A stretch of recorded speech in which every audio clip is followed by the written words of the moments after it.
In the quiet suburbs outside Philadelphia stands a palace built for eternity and abandoned within a generation. Lynnewood Hall, the largest surviving Gilded Age mansion in America, 110 rooms, 55 bedrooms. More than 400 acres once trimmed like Versailles. But here's what most don't know. The fortune that raised these walls was paid for twice. First in steel and art, then in loss. When the Titanic went down, the Widener family lost their heir, and the soul of this house went with him. Since then, it's been called a masterpiece, a mausoleum, and a mystery. If stories of forgotten grandeur and human cost fascinate you, stay with me. Because this is not just a mansion. It's America's greatest ghost. This was once Lynnewood Hall, a palace built to rival Europe's crowns. It held Rembrandts and Raphaels, marble fountains and frescoed ceilings, a home so vast that its corridors stretched for half a mile. It was said that when the Widener family hosted a dinner, the servants moved like tides beneath the floors. Now the same marble halls echo with pigeons. Paint peels from the gilded moldings once touched by America's richest hands. How does a dream like this, born from steel, art, and ambition, end in silence? How does a nation let its own Versailles decay into ruin? To answer, we must return to the beginning, to the age when fortunes were forged in smoke and iron, and beauty was a declaration of power. The final decades of the 19th century were an age of velocity. Steel burned white in the mills of Pittsburgh. Railroads stretched across the continent like veins of ambition. Cities rose faster than faith could keep pace, and money, vast, uncountable money, pooled in the hands of men who had built empires from smoke. They called them the merchant princes: Carnegie, Frick, Vanderbilt, Astor, Gould. And among them stood a quieter figure, Peter Errol Brown Widener, a man whose story began not in a mansion, but behind the counter of a Philadelphia butcher shop. Widener was born in 1834, the son of modest means. His father drove a butcher's cart through the cobblestone streets of the city. Young Peter learned early that, in America, fortunes were carved with both muscle and calculation. By his 20s, he was supplying meat to Union armies during the Civil War, a contract that would seed one of the largest personal fortunes of the century. But it wasn't meat that made him rich. It was transportation, and the arteries of a growing nation. As America swelled with industry, Widener invested in horse-drawn streetcars, then electric trolleys, then entire transit systems that carried millions through Philadelphia's booming neighborhoods. He understood, long before others, that whoever controlled movement controlled destiny. By the 1880s, he was among the richest men in Pennsylvania, a man whose influence extended from local politics to the boardrooms of emerging monopolies. When financier J.P. Morgan began consolidating the steel industry, Widener joined him. When John D. Rockefeller expanded Standard Oil, Widener's investments followed. His money moved like a shadow behind America's new industrial gods. Yet, what separated him from many of his peers was not greed, but taste. While others collected railroads and factories, Widener collected art. He believed that wealth, to justify itself, had to be transmuted into beauty, into something that would outlive the smoke of the furnaces that made it. By the early 1890s, he had assembled one of the greatest private art collections in the country. His Philadelphia townhouse overflowed with old masters: Rubens, Rembrandt, Van Dyck. Each painting hung not merely as decoration, but as moral testimony. Art was his alibi for empire, but the house could no longer contain it, nor could it express the scale of the man who, by now, had become one of the founding investors in U.S. Steel, American Tobacco, and International Mercantile Marine Company, the very enterprise that would one day own the RMS Titanic. The time had come to build something that matched his name, his wealth, and his vision of civilization itself. Philadelphia was already rich with mansions. The Main Line, the corridor of green estates west of the city, had become the American Riviera, where fortunes from coal, rail, and finance built their temples of leisure. But Widener's dream was different. He did not want a country house. He wanted a palace, a statement to Europe that America had arrived not only as a power, but as a culture. For that, he turned to a young architect barely 30 years old, a man whose genius was already reshaping the language of American luxury: Horace Trumbauer. Trumbauer had apprenticed in Philadelphia and risen with astonishing speed. His gift was precision, the ability to translate the grandeur of the old world into the new optimism of the American century. He studied French neoclassical forms, drawing from the Château de Versailles, the Palais de Versailles, and the École des Beaux-Arts, blending their aristocratic order with the bold scale of industrial wealth. When Widener met him, the two men, one an empire builder, the other a dreamer in stone, found immediate symmetry. Together they began to imagine a structure that would surpass anything built in America.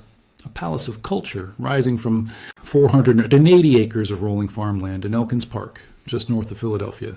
The year was 1897. The ground trembled with the pounding of foundations.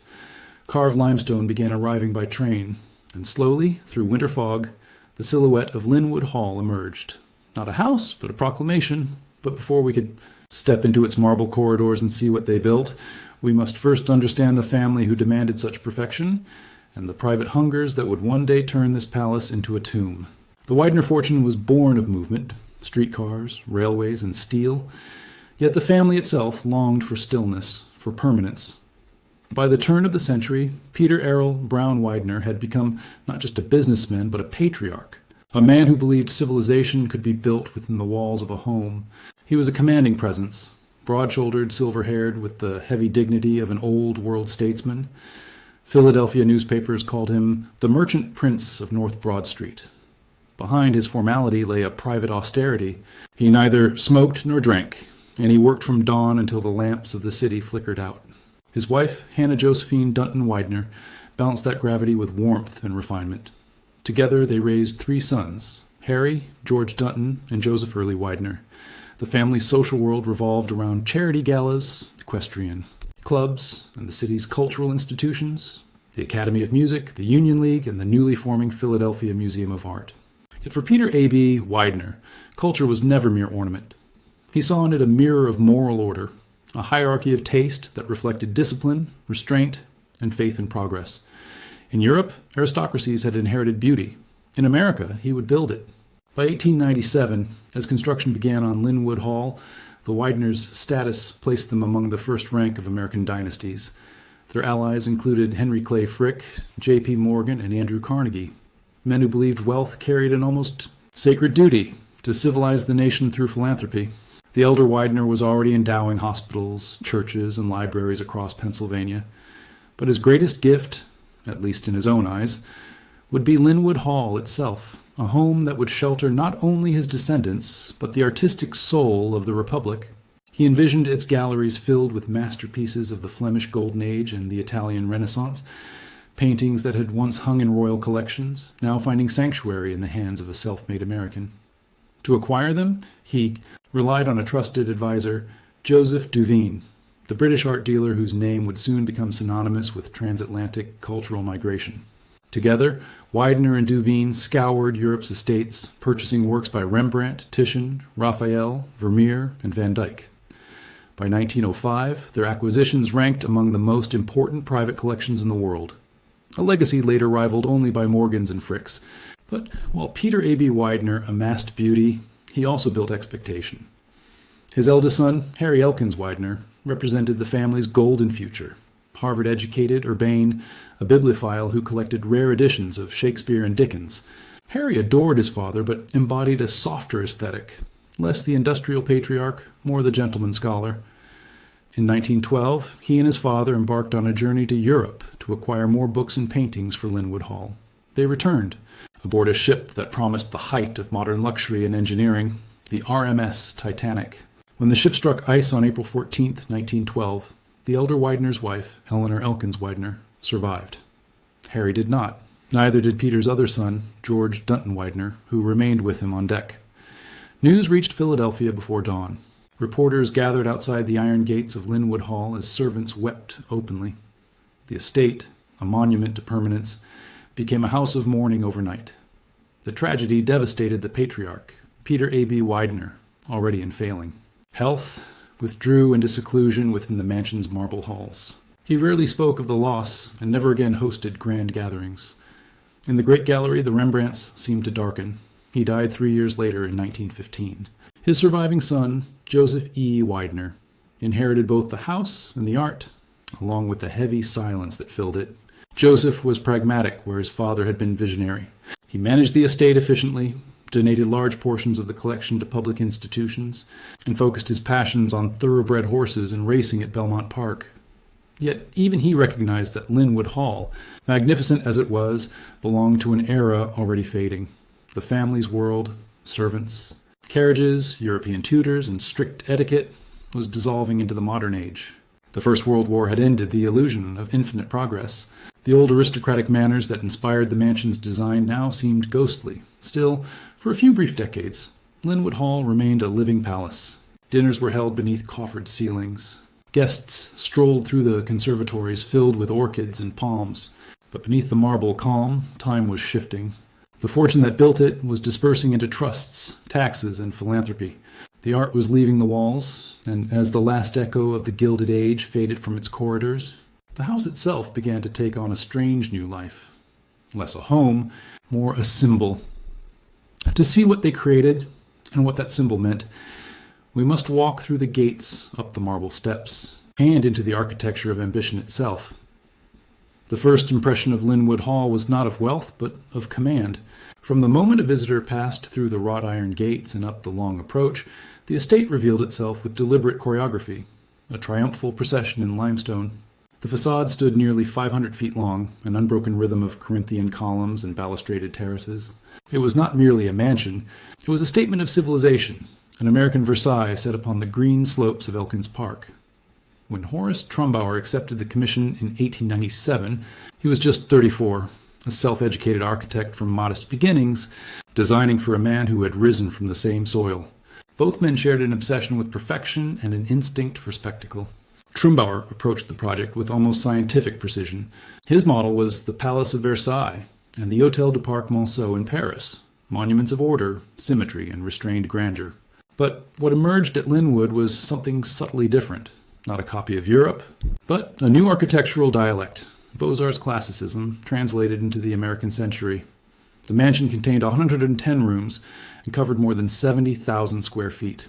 Its limestone walls were quarried from Indiana and polished to a soft ivory hue that caught the light like aged marble. Every line, every proportion spoke of mathematical harmony. Visitors entered through a portico of monumental columns, their fluted shafts rising to carved capitals that seemed to hold the sky itself. Inside, space unfolded with cinematic rhythm. The Great Hall, 40 feet high, was a cathedral to symmetry. Twin staircases sweeping upward beneath a coffered ceiling gilded in gold leaf. Floors of Italian marble reflected the glow of crystal chandeliers.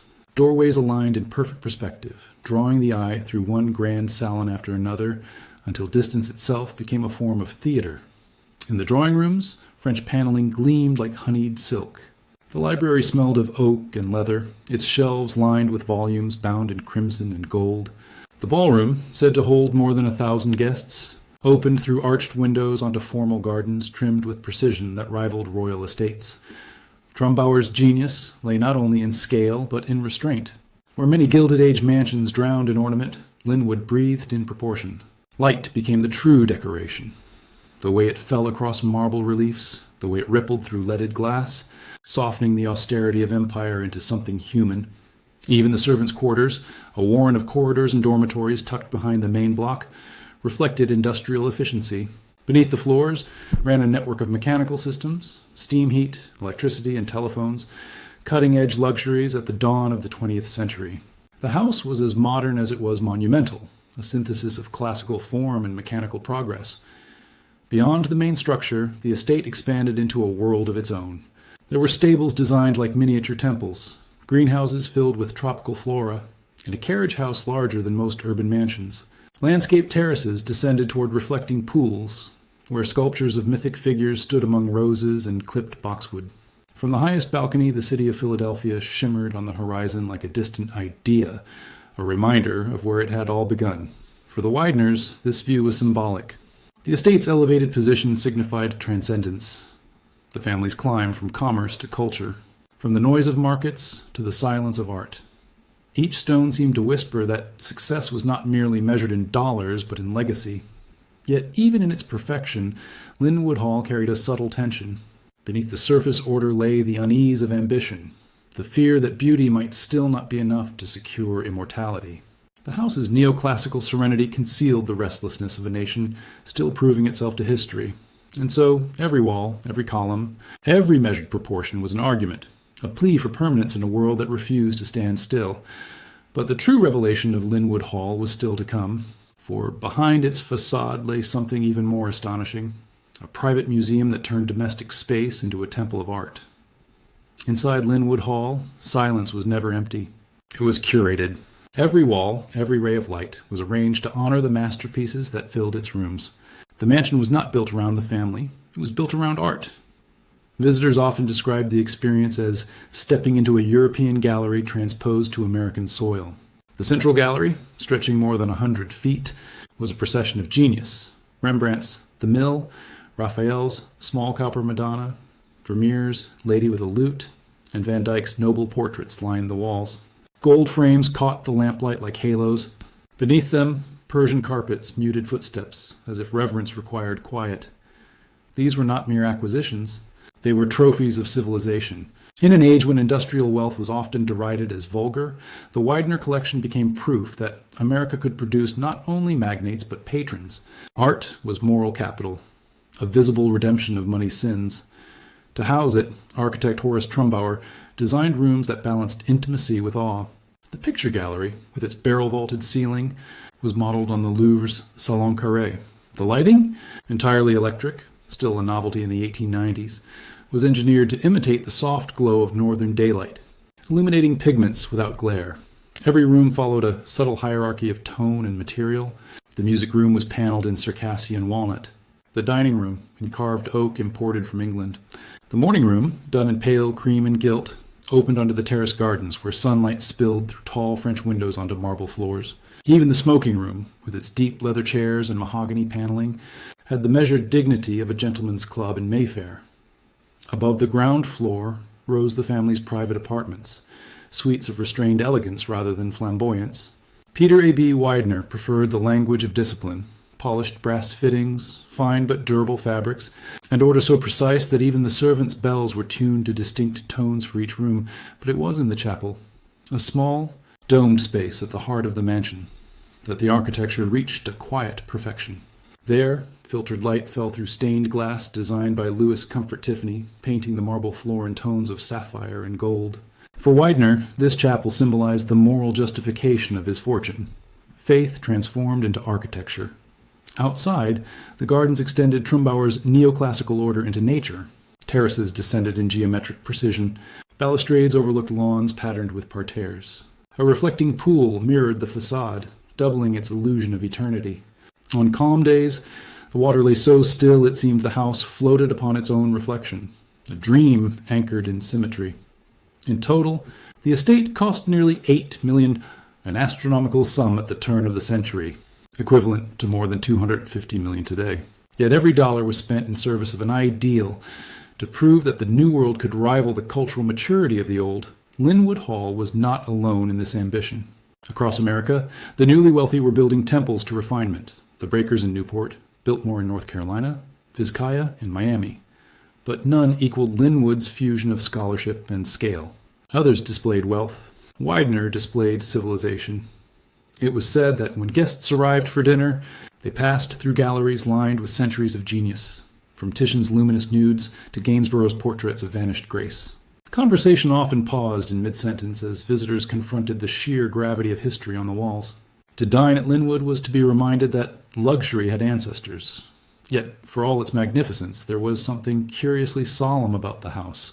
It lacked the exuberance of Newport's seaside villas. Its tone was stoic, almost reverential. The symmetry, the marble, the silence, all conspired to create an atmosphere not of joy, but of endurance. It was a palace that sought to outlast the man who built it, and perhaps, in that pursuit of immortality, the seeds of tragedy were already sown. For while art and architecture can defy time, the people who fill them cannot. Soon the perfect stillness of Lynnewood Hall would be broken, not by celebration, but by grief. In the spring of 1912, the marble halls of Lynnewood were quiet. Servants moved with hushed precision as if the house itself sensed what was coming, a fracture in the immaculate world it had created. The Widener family had sailed for Europe earlier that year. Peter A.B. Widener, by then 78 and in declining health, remained at home in Elkins Park. But his son, George D. Widener, George's wife, Eleanor Elkins Widener, and their beloved son, Harry Elkins Widener, crossed the Atlantic on a trip of leisure and refinement. to visit libraries, acquire books, and refresh their spirits after a long winter. Europe had always been a pilgrimage for America's elite. To walk the halls of the Louvre or the Vatican was to measure oneself against civilization itself. For the Wideners, such journeys were almost a ritual, a reaffirmation that their fortune was part of something enduring. In early April, they booked passage home aboard the newest and grandest ship afloat, the RMS Titanic. It was a symbol of progress, an ocean liner so vast and modern it seemed immune to fate. For the Wideners, whose investments had helped finance the shipping company that owned it, the voyage carried an almost poetic symmetry, an empire returning to its own reflection. On the night of April 14th, 1912, that reflection shattered. Just before midnight, the Titanic struck an iceberg in the North Atlantic.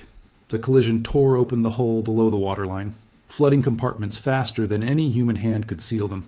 Within 3 hours, the unsinkable ship began to slip beneath the freezing sea. Survivors later recalled seeing Eleanor Widener standing near a lifeboat, refusing to leave until she was certain her husband and son were safe. George, calm and deliberate, helped women and children aboard. He was last seen on deck beside Harry, both refusing to push forward as others panicked. Neither man was ever found. When the news reached Philadelphia, telegraphs rattled through the night. Reporters gathered at the gates of Lynnewood Hall. Inside, servants kept vigil in the chapel. The great house, built to celebrate civilization, became a mausoleum for its own heirs. Peter A.B. Widener received the news in his library. He did not cry. Those who were present recalled only that he leaned heavily upon his cane, staring into the fire for a long while before whispering, "It was God's will." But the mansion changed that day. Curtains were drawn over the tall windows. The grand ballroom fell silent. Music and laughter were forbidden. Where once the air had shimmered with conversation, now it carried only the slow tick of clocks. Eleanor returned to Lynnewood Hall months later, a widow at 37.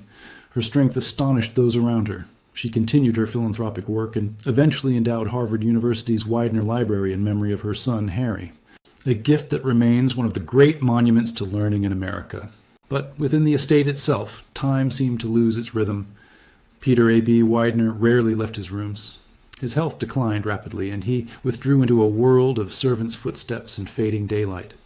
He died in 1915, 3 years after the sinking. The house passed to his surviving son, Joseph E. Widener, who inherited not only a fortune but a legacy too heavy to bear easily. He adored his father, but he was also pragmatic. Less an empire builder, more a steward. The nation was changing. The First World War had shattered the old illusion of stability. Joseph continued to live at Lynnewood Hall, maintaining its staff and gardens. But the mansion's spirit had changed. The grand dinners were gone. The art still hung in perfect order, yet it felt orphaned, as if the walls themselves mourned the family that had once animated them. Occasionally, Joseph hosted gatherings for visiting dignitaries, art dealers, or scholars. They spoke quietly in rooms that once rang with celebration. Guests described an atmosphere at once magnificent and melancholy, a home that had become a memorial. Outside, America was roaring into the jazz age. Cities glowed with electric light, skyscrapers pierced the clouds, yet Lynnewood Hall seemed frozen in another century, its white facade reflecting not vitality but absence. And beneath that stillness lay a deeper question, one that haunted all who entered. What happens to a dream when the dreamer is gone? That question would soon define the fate of both the family and the mansion itself. For tragedy, like wealth, never truly ends. It only changes shape. The death of Peter A.B. Widener in 1915 marked more than the loss of a patriarch. It marked the end of a belief, the belief that fortune, art, and faith could forge immortality. His son, Joseph Widener, inherited the house, the fortune, and what was perhaps the finest private art collection in the United States. More than 100 masterpieces by Titian, Raphael, Rembrandt, and Vermeer. But Joseph also inherited an era already dissolving beneath his feet. America had changed. The world that once admired tycoons now questioned them. The First World War had stripped glamour from industry. The 1920s replaced solemn wealth with jazz and excess. Millionaires were no longer symbols of culture. They were relics of a gilded illusion. Still, Joseph kept the mansion immaculate. The gardens were trimmed, the fountains repaired, the marble floors polished. Yet the rooms felt cavernous and lonely. Servants walked through them like ghosts. He no longer held lavish parties.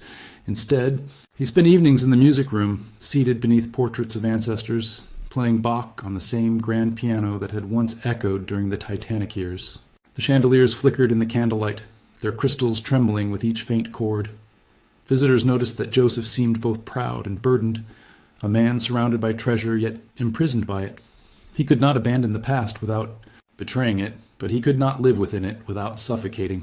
As the Great Depression struck in 1929, the illusion of indestructible wealth shattered completely. Families like the Wideners, who had once seemed untouchable, suddenly became symbols of excess. Taxes on estates soared, servants were dismissed, and the very idea of a 110-room mansion began to feel obscene in a nation starving for bread. Joseph began selling parts of his father's art collection. Not for survival, but for preservation. He wanted the works to outlive the decline. In 1939, as Europe plunged once again into war, Joseph made a fateful decision. He donated nearly his entire collection to the National Gallery of Art in Washington, D.C., founded that same year. With that act, the spirit of Lynnewood Hall, its art, its purpose, its pulse, left the building. The rooms were suddenly bare. The gilded frames hung empty, like ghosts of paintings long gone. The echo of footsteps grew louder, more hollow. What remained was architecture without meaning, beauty without a soul. Joseph continued to live there quietly until his death in 1943. The servants, now fewer than a dozen, carried on out of loyalty, tending to a house that felt more like a mausoleum than a home. When Joseph died, Lynnewood Hall stood as one of the last untouched relics of the Gilded Age. But there were no heirs with the will, or the wealth, to sustain it.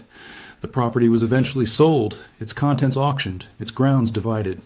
Over the following decades, ownership changed hands again and again, from developers to religious institutions, from caretakers to neglect. The great chandeliers darkened. Rainwater leaked through the roof, marble cracked, plaster fell, and vines began to crawl up the Ionic columns. By the 1950s, newspapers called it the American Versailles, forgotten. Urban legends spread. People said the mansion was haunted, that you could still hear faint piano music drifting through the empty halls. Teenagers dared each other to break in. Photographers came to capture the slow death of beauty. And as the 20th century marched on, Lynnewood Hall became something else entirely. Not a home, not a ruin, but a mirror. A mirror reflecting the paradox of the American dream, the belief that grandeur could defeat time, that progress could purchase permanence. Yet time always wins. It rusts the gates. It silences the laughter. It takes marble and turns it back into dust. Still, through all the years of neglect, Lynnewood Hall remained standing, proud, defiant, impossible to erase. It waited, as if aware that someday someone would remember. And that remembrance, that haunting persistence, is what would give rise to the next chapter of its life. The battle between preservation and oblivion, between those who saw only a ruin and those who saw a resurrection. By the mid-1950s, the last echoes of the Widener dynasty had faded from the marble halls. No more servants walked the galleries, no orchestras rehearsed under the chandeliers.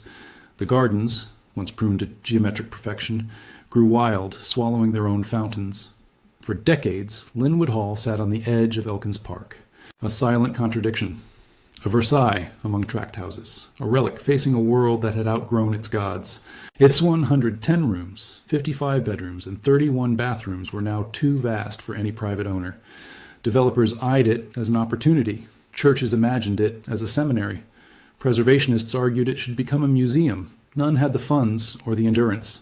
In 1952, it was purchased by the Faith Theological Seminary, a small religious college with noble intentions but limited means. Students studied scripture beneath gilded ceilings. Dormitory beds filled the ballroom. Classrooms occupied the guest suites. For a brief moment, Lynnewood Hall lived again, not as a palace, but as a promise. Yet the mansion was built for opulence, not austerity. Heating the halls cost a fortune. Roofs leaked, plaster peeled, the gardens devoured the driveways. Each winter left new wounds. By the 1970s, neglect was visible from the street. Boarded windows, cracked balustrades, rust-stained fountains. The locals began calling it the ghost of Elkins Park. Reporters from the Philadelphia Inquirer visited in 1979. They found corridors strewn with debris, a grand staircase half hidden under dust. A student told them, "It's too big for us to love." That sentence became Lynnewood's epitaph for the century. As the seminary's enrollment dwindled, the mansion deteriorated faster. Broken pipes burst beneath floors of Italian marble. Birds nested in the cornices. The paint on the ceilings, once luminous with gold leaf, fell in curled flakes like old parchment. And yet, the architecture endured. Horace Trumbauer's bones of limestone and steel refused to surrender. Even in decay, the Beaux-Arts symmetry commanded awe. Photographers who discovered it in the 1980s described a haunting beauty. Shafts of light piercing darkness, vines creeping through cracked windows, silence heavy as prayer. Some came to document, others to mourn. The mansion had become a myth, an artifact trapped between history and ruin. By the late 1990s, when the seminary finally departed, Lynnewood Hall was abandoned, its doors chained, its gardens overtaken by weeds taller than a man. Inside, time stopped. In the dining hall, the long table still stood, scarred but unbroken. In the music room, the grand piano lay under a shroud of dust. And on the third floor, above the master suite, a forgotten attic still held boxes of monogrammed china, love letters and brittle photographs, all left behind, as if the family had simply vanished mid-evening. For nearly 2 generations, the mansion slept.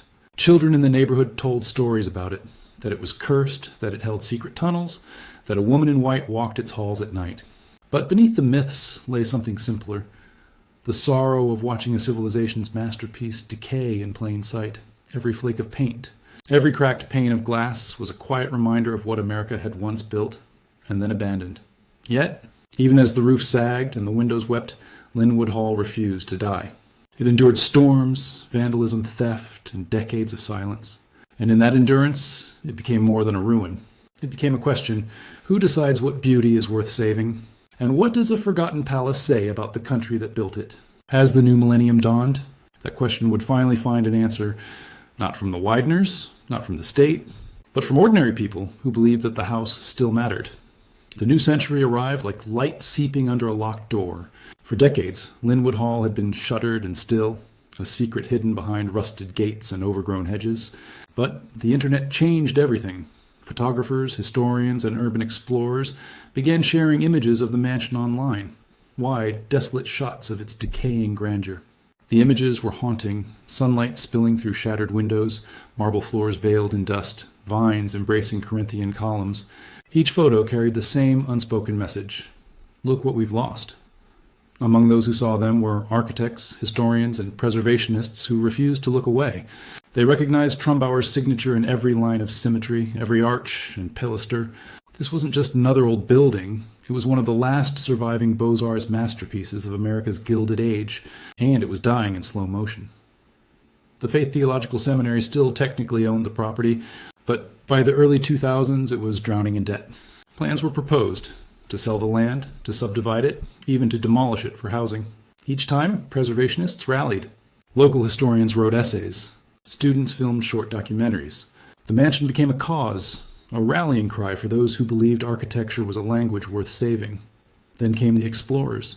Armed with cameras and flashlights, they slipped through broken doors and filmed what they found. Miles of corridors, faded frescoes, a ballroom still echoing faintly when they spoke. Their videos went viral. Millions watched, not out of voyeurism, but out of wonder that such a place could exist, abandoned within sight of Philadelphia's skyline. Public fascination grew. By 2010, Lynnewood Hall was no longer just a forgotten ruin.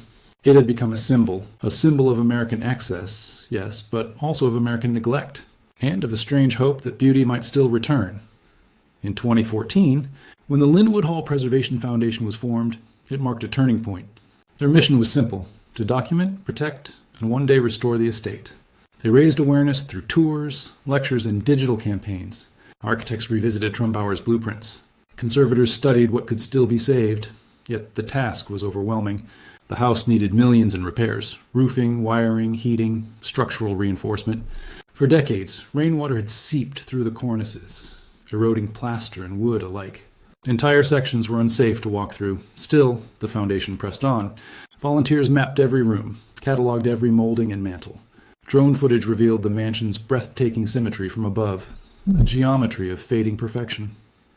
In 2019, as preservation efforts gained momentum, something extraordinary happened.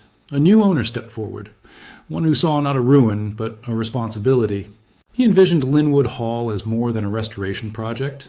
He saw it as a cultural resurrection, a place where art, education, and history could meet again beneath the same roof. plans were drawn for stabilization and structural repair. Architects and engineers began assessing each section. For the first time in half a century, hope filled the halls again.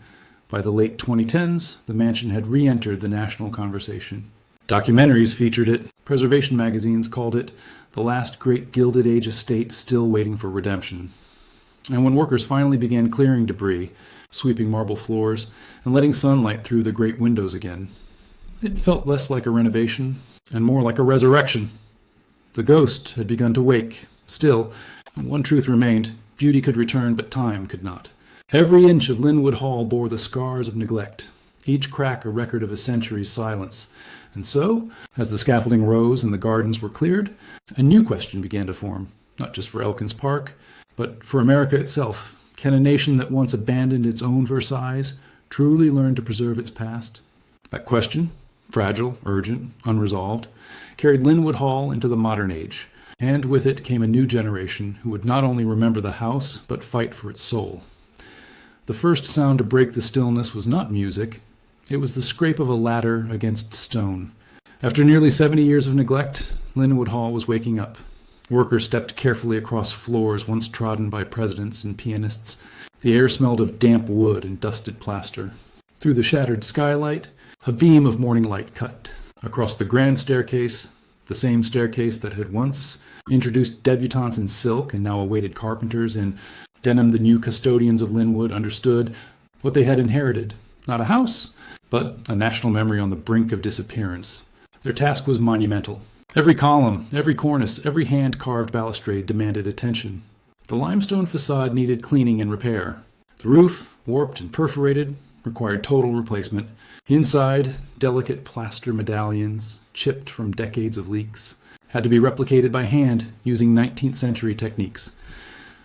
Architects pored over Horace Trumbauer's original blueprints. Preserved in archives and private collections, engineers built digital scans of the structure, mapping every stress fracture and slope.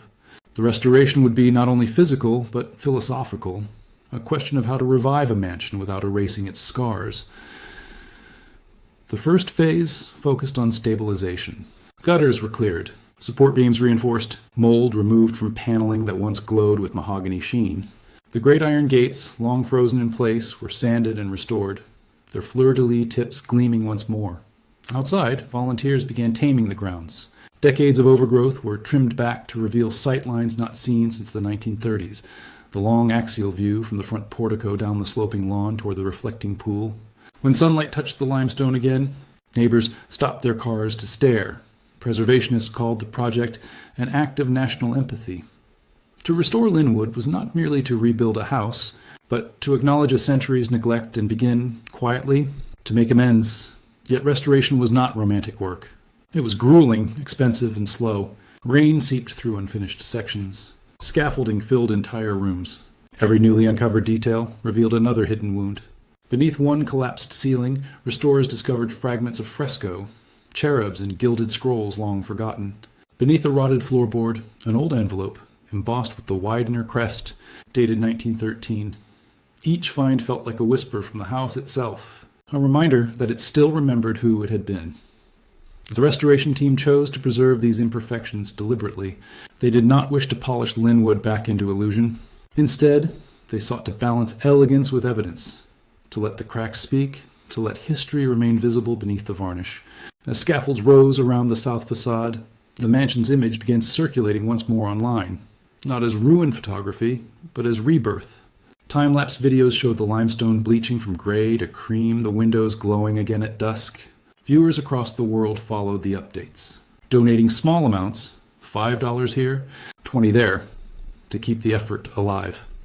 For the first time in living memory, Lynnewood Hall was not a symbol of loss, but of hope.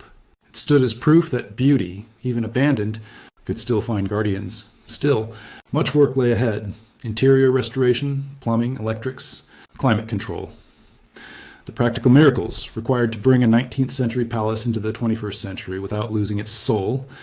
And as these challenges grew, a new vision began to emerge, one that would decide the mansion's fate for generations. Would Lynnewood become a private residence once more? A museum? A cultural foundation? Each possibility carried its own meaning, its own echo of the past. Whatever the choice, one thing was certain. Lynnewood Hall would never again be forgotten. But to understand what this rebirth means to modern America, to grasp why strangers now rally around a century-old house, we must look closer at the people behind the revival and what the mansion has come to represent in an age of disposable architecture and fading memory. By the 2020s, Lynnewood Hall had become more than an architectural project. It had become a movement. In an era of glass towers and digital noise, people found in its silence something sacred, proof that beauty, once lost, could still return if enough hearts remembered it. The new stewards of the estate often say they do not own the mansion. They borrow it from history. Their mission, they insist, is not to restore Lynnewood to what it was, but to reveal what it still is. Walking through its halls today feels like moving through time itself. The great staircase, once blanketed in dust, gleams again with golden balusters. The drawing room's wainscoting has been cleaned and oiled. The mirrors, once fractured by neglect, now catch the afternoon light. Yet the restorers have kept the house's patina, the soft scars of age that give it soul. Visitors notice it immediately. They describe the sensation not as nostalgia, but as humility. To stand in Lynnewood Hall is to realize how short human ambition truly is, and how long its echoes can last. Preservationists speak of architectural empathy, the idea that saving a place is not about freezing time, but about continuing a conversation. In that sense, every volunteer, architect, and historian who works here becomes part of the story. Each new brushstroke, each repaired molding, adds another voice to a century-long dialogue between creation and decay. The restoration also represents something larger about America itself. In a nation obsessed with progress, Lynnewood stands as a quiet rebellion, a reminder that progress without memory is just motion. It tells us that heritage is not about wealth, but about continuity, the thread that binds us to the generations before us. Today, plans continue for the mansion's next life. Some envision it as a museum of the Gilded Age, where art, architecture, and social history meet under one vast roof. Others imagine a cultural institute, a place where students of architecture can study the craftsmanship of Trumbauer's generation, the last era when beauty was considered a civic duty. Whatever the final form, the spirit of Lynnewood already lives beyond its walls. Its story has traveled through documentaries, photographs, and social media, reaching millions who may never walk its corridors, but who feel in some quiet way responsible for them. The once abandoned palace has become a collective act of memory. Every donation, every retweeted image, every whispered story shared. Online, all of it weaves a new kind of architecture, one built from empathy and remembrance rather than steel and stone. And perhaps that is the true legacy of Lynnewood Hall. It no longer belongs only to the Wideners or to Pennsylvania.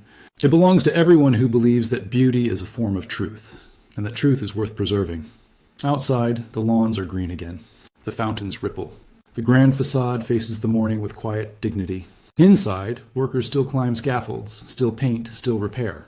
But there is music now, faint, careful, hopeful. Someone plays the piano again in the music room, where silence once reigned. The sound floats upward, past the chandeliers and along the gallery, the same notes, perhaps, that Joseph Widener once played alone a century ago. Time does not return, but memory does. And within these restored halls, memory shines like morning through dust. At dawn, the light falls gently across Lynnewood's facade, pale, deliberate, almost reverent. It slides across the Ionic columns into the open windows and touches the staircase where generations once ascended in silk and silence. For a brief moment, the house seems to breathe again. There are few places left in America where time moves this way, slowly, tenderly, unafraid of stillness. To stand before Lynnewood Hall today is to stand at the intersection of two stories, one of ambition, and one of atonement. The first belongs to the Wideners, to a family who believed that art could outlast mortality, who built their immortality in limestone and light. The second belongs to those who came long after, the strangers who refused to let that dream dissolve completely. In its decay, Lynnewood taught a kind of humility. It reminded a restless nation that beauty is not self-sustaining. It must be guarded, tended, and reimagined with every generation. We inherit not only our ancestors' triumphs, but also their silences. Each stone of this mansion now carries both stories, creation and collapse, pride and penitence. And as the halls slowly awaken, they no longer speak only of wealth. They speak of continuity, the fragile, defiant human need to remember. Perhaps that is the final paradox of Lynnewood Hall. that a house once built to glorify power now survives to glorify care. When visitors leave, they often turn back for one last look. The facade, bathed in the late afternoon sun, appears neither ruin nor perfection. It simply is, weathered, enduring, quietly alive, and in that stillness, you feel the echo of every era that passed through it. The laughter of its first galas, the silence of its decline, the murmur of its rebirth. History, it turns out, never disappears. It only waits for us to listen. If this story resonated with you, thank you for caring about houses that still whisper history. For in remembering them, we remember ourselves.